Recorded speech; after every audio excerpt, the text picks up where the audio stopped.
हम आपको कहने नहीं देंगे।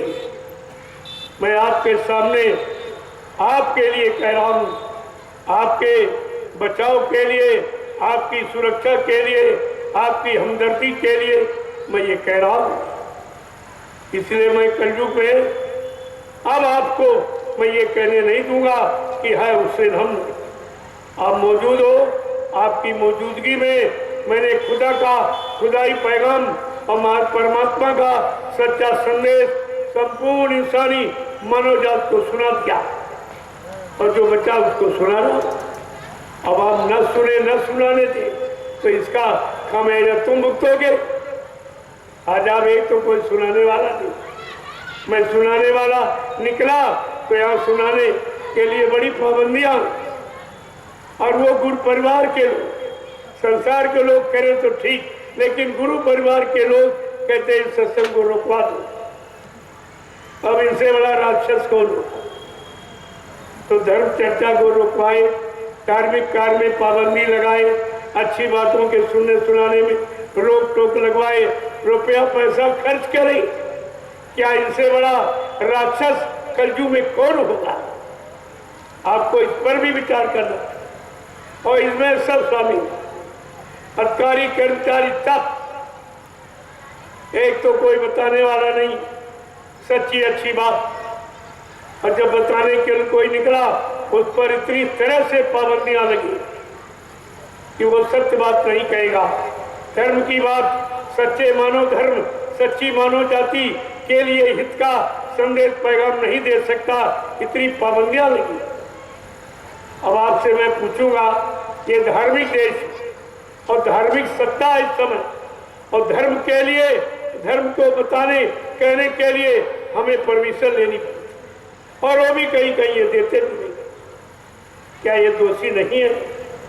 क्या समय इनको माफ करेगा? इन कर्मचारी अधिकारियों को भी ये सजा भुगतनी पड़ेगी। एक तो कहीं कोई आवाज लगाने वाला नहीं, निस्वार्थ कोई आवाज नहीं।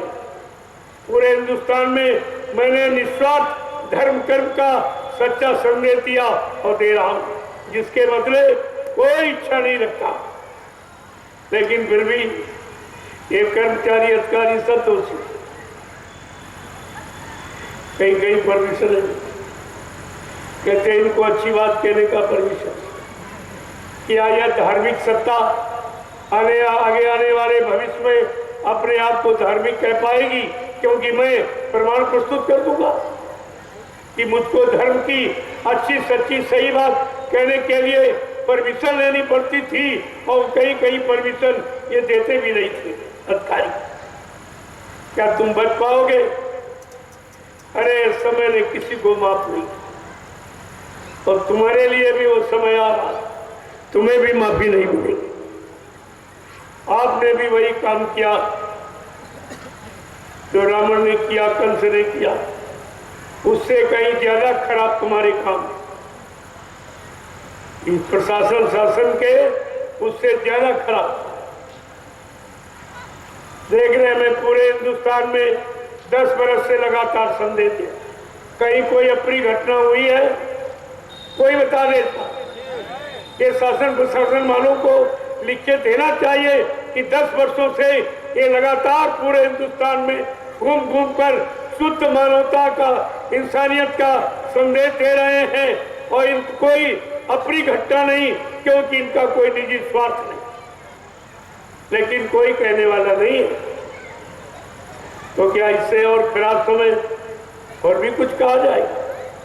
प्रेमियों, इसी को कलयुग, कल है युग, कले मानी लड़ाई झगड़े का युग, और चारों तरफ हो रही है। ये धर्म में भी झगड़ा तो नहीं। आज धार्मिक संदेश देने के लिए हमारे पर पाबंदी लगी, लेकिन मालिक की दया से ये काम सब हो रहा। ये तो नहीं चाहते, लेकिन मन चेती नहीं होते, प्रभु चेती तत्काल।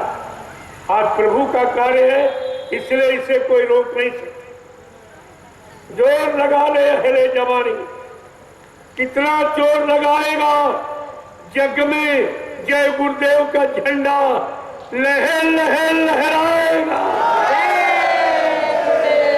इसे कोई नहीं रोक सकता। ये तो चैलेंज है सारे विश्व, ये सारे विश्व का झंडा है। और जितने झंडे हैं अपनी अपनी पार्टियों के, अपने मान सम्मान और अपने अधिकार के झंडे, लेकिन जयपुर तो नाम प्रभु का झंडा, ये सारे विश्व का झंडा। ये प्रभु के झंडे को सब स्वीकार करेंगे। तो ऐसा समय आ रहा, अगर अच्छी सच्ची बात सुनाने से मान लोगे तो बच जाओगे, नहीं कुदरत है तैयार खड़ी, आगे मुसीबत पड़ी खड़ी, आगे कुदरत तैयार खड़ी। वो केवल इंतजार कर रही है कि संत महापुरुष अपने वाणी को कब विराम दे दे, मैं खुलकर नंगा नाच करूं। लेकिन अभी तो आपको बचाने का अभियान चल रहा। नहीं मानोगे तो वो तो काल शक्ति है नहीं, वो तो दयाल है, वो मार काट नहीं करते। लेकिन ये काम सब कुदरत को सौंप दे, कुदरत सबको सिखा देगी, उसके पास सिखाने के सब सिखा दे। इसलिए प्रेमियों, समय से समय की बात ले लो, सुन लो, अपना लो, नेक अच्छे भले ईमानदार चरित्रवान बन जाओ। ने कुदरत तैयार खड़ी है, वो सबको बना देगी, सबसे मनवा देगी। बाबा जी ने क्या कहा था, अभी संत महात्मा आपको समझा रहे, मना रहे सब तरह से, आपके पाप कर्मों में माफी दिला रहे। अगर तुमने उनकी बात न मानी और उनको यानी मतलब उनके वचनों पर विश्वास नहीं किया, तो ये कुदरत अपने एक डंडे एक लपड़ थप्पड़ में 20 करोड़ का वारा न्यारा सेकंडों में कर देगी। अभी देखा फिकत ने एक छोटा सा चुटकुला, जिसे आपने कोरोना कहा, छोड़ दिया सबकी बुद्धि बेकार, राजा रैया सब बेकार, कोई नहीं समझ पाया और एक झटके में दुनिया से करोड़ों चले गए, नहीं बचा पाया। तो कुदरत को मजबूर मत करो, इस धरती मां को आप विवश लाचार मत करो। अगर ये यानी रो पड़ेगी और करमुठ ले लेगी तो सारा ये सब रसातल में चला जाएगा, आपके पास कुछ नहीं बचेगा, ये सब रसातल में चला जाएगा। इसलिए अभी जागो, चेतो, होश में रखो, ज्यादा अच्छा है। और बाबा जी ने जो तुम कोरोना चिल्लाए, यानी 6 नवंबर 1986, ये तारीख कोई नहीं बताएगा। बाबा जी ने कहा था कि बच्चा, अगर तुमने मेरे शाकाहारी संदेश को न सुना और न अपनाया तो कुदरत की तरफ से एक ऐसी बीमारी आ रही, ऐसा वो चुटकुला छोड़ देगी जिसका नाम होगा कोरोना। कोरोना क्या न करो तो बीमारी नहीं आएगी, अगर करना बंद नहीं करोगे तो जरूर आ जाएगी। कोरोना का मतलब ये था, क्या न करो, अंडा मत खाना, ये मुर्गी का मासिक धर्म है। ये कितनी बड़ी गंदगी, जब तुम्हारी धर्म पत्नी यानी मासिक धर्म में होती तो आप 5 दिन उसके हाथ का भोजन नहीं, उसको छूते देखते नहीं हो कि अगर तमाम तरह की बीमारियां आ जाए। आप तो खुलेआम मुर्गी का मासिक धर्म खिलाया जाए और ये सब पढ़े लिखे उसी मासिक धर्म खाने में जुट गए। कैसी बीमारी आ रही देख रहे, डॉक्टरों को पता नहीं चलता है और बीमारी चट सबको समेट दी।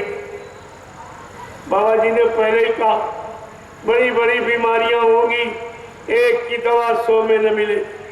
अगर तुमने मेरी बात न मानी और शाकाहारी बनने का संदेश जन जन तक नहीं दिया, शाकाहारी बनाने पर बल नहीं दिया, तो कुदरत है नाराज, आगे मुसीबत पड़ी, नाराज हो जाएगी। तो बात तो सब बताई गई और कहा था जब ऐसी मुसीबत आएगी, ये जितने काले नीले पीले हरे लाल झंडे लिए घूम रहे, ये अपने अपने झंडों पर फेंक कर अगर तुम्हारे जय गुरुदेव प्रभु नाम के झंडे के नीचे अगर ना आ जाए तो इस बाबा को बाबा मत कहना। ये गुरु की कितनी बड़ी सच्चाई। तो गुरु ने सब कुछ आपको पहले से बता दिया, आपने उस पर कोई ध्यान नहीं दिया। बिल्कुल मतलब यानी लापरवाही। उसी लापरवाही का कारण कि दिनों दिन मुसीबतों में चले जा रहे हो। अभी क्या, जो आगे मुसीबतों का पहाड़ टूटने वाला, जिससे बचाने के लिए मैं ये संदेश लेके आया हूं। मेरा और कोई उद्देश्य, कोई मान सम्मान, कोई राजपाट धन दौलत पाने का मेरा कोई उद्देश्य नहीं। मेरा उद्देश्य है जीवों को बचाने का, किसी तरह ये बचाए, क्योंकि ये मानव शरीर दोबारा नहीं मिलेगा। ये बड़ा बहुमूल्य है, इससे परमात्मा की प्राप्ति की जा सकती और किसी शरीर से नहीं, और दोबारा आपको मिलेगी नहीं, लिहाजा दोबारा आप ये काम कर नहीं पाओगे। अभी आप भोगों में गंवाए दे रहे हैं।